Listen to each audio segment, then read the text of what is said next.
Hi friends, இப்போ பார்த்தீங்கன்னா நம்ம ஒரு ஏற்கனவே வச்சுருக்க இந்த செம்பருத்தி உங்களுக்கு தெரியும், நிறைய பேர்த்துக்கு ஏற்கனவே இருந்தது. இது பாருங்கள் அடினியும்,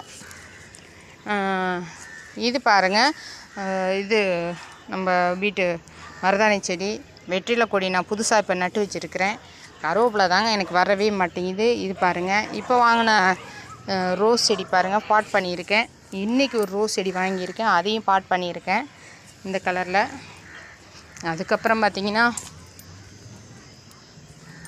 இங்கே பாருங்கள், நல்ல ஒரு டார்க் மெரூன் கலரில் ஒரு செவந்தி வாங்கியிருக்கேன், அதை நட்டு வச்சுருக்கேன். எப்படி வரும்னு தெரியல, வந்ததுக்கப்புறம் காட்டுறேன் உங்களுக்கு. அவ்வளோதான் ஃப்ரெண்ட்ஸ். இங்கே ஒரு கொடி ரோஸ் வெரைட்டி வாங்கி வச்சுருக்கேன். 5 செடி பார்கின் பண்ணி வாங்கினதில் ஒரு செடி ஃப்ரீயாக கொடுத்தாங்க. இதுலேயே இன்னொரு செவந்தியும் வச்சுருக்கிறேன். பார்ப்போம் நெக்ஸ்ட் எப்படி இருக்குங்கிறத பார்ப்போம்.